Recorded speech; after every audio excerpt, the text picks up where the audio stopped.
Bedtime story for kids. एक जंगल में एक बहुत शक्तिशाली शेर पूरे जंगल पर राज करता था।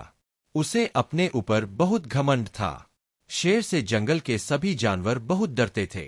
एक दिन शेर जंगल में घूम रहा था। तभी उसे एक चींटियों की लाइन दिखाई दी। शेर, अरे तुम सब लाइन में कहाँ जा रही हो?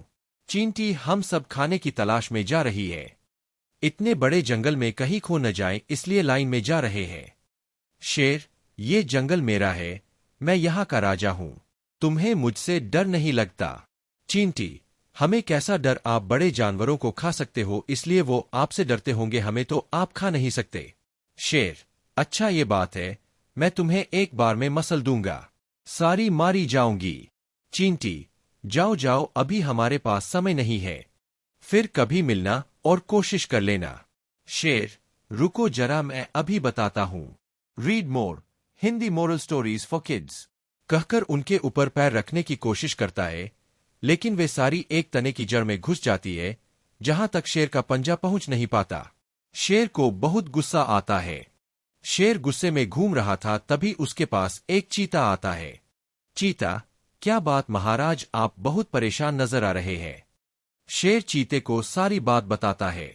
चीता, बस महाराज, इतनी सी बात, इन चींटियों को सबक सिखाने का उपाय मैं आपको बता दूंगा, लेकिन ये चींटियों वाली बात आप किसी को मत बताना, नहीं तो जंगल के बाकी जानवर आपसे डरना बंद कर देंगे। इससे आपका नुकसान तो होगा ही, साथ ही मेरा भी नुकसान हो जाएगा, आपका बचा हुआ भोजन मुझे मिल जाता है। शेर, वो सब छोड़, पहले ये बता करना क्या है। चीता, पास ही एक पेड़ पर मधुमक्खी का छत्ता है, वहां से थोड़ा सा शहद ले आते हैं। उस शहद को एक पत्ते पर रखकर मैदान में रख देंगे, जब मैदान में चींटियां उसे खाने आएंगी तो आप पैर से उन्हें मसल देना। शेर, लेकिन इतनी ऊपर से शहद कैसे उतरेगा? चीता, महाराज, मैं शहद की मक्खी से शहद मांग लूंगा। शेर, ठीक है, कल सुबह शहद लेकर मैदान में पहुंच जाना। चीता शहद की मक्खी के पास जाता है। चीता, शहद की मक्खी, थोड़ा सा शहद दे दो, हमारे महाराज शेर की तबीयत ठीक नहीं है, वे शहद खाएंगे।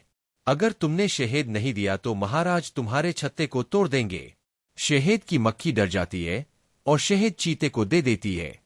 अगले दिन चीता शहद लेकर मैदान में शेर का इंतजार करने लगता है। इधर शहद की मक्खी बाकी जानवरों से महाराज के बीमार होने की बात करती है। यह खबर चींटी तक भी पहुंच जाती है। चींटी, साथियों देखो, शेर ने हमें फंसाने के लिए शहद इकट्ठा किया है, इसलिए आज से कोई भी चींटी अपने बिल से बाहर नहीं निकलेगी। केवल 4 चींटियां जाकर उस शेर से मुकाबला करेंगी। अगले दिन शेर और चीता शहद को एक पत्ते पर रखकर चींटी के आने का इंतजार करने लगते हैं। 4 चींटियां धीरे धीरे शेर और चीते की ओर बढ़ने लगती है। शेर और चीता दोनों पत्ते पर नजर रखते हैं। 2 चींटी चुपचाप शेर और चीते के ऊपर चढ़ जाती है और उनके कान के अंदर जाकर काट लेती है। शेर और चीते के कान में खुजली होने लगती है। दोनों कान को खुजाने लगते हैं।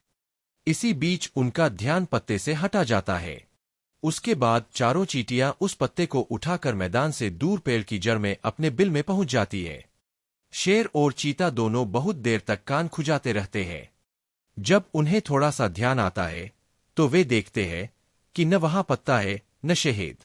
यह देखकर शेर समझ जाता है कि चींटियों से जीतना उसके बस की बात नहीं। शेर चींटी के बिल के पास पहुंच जाता है। शेर, बहन मुझे माफ कर दो, तुम छोटी होकर भी मुझसे जीत गईं। अब मैं कभी घमंड नहीं करूंगा।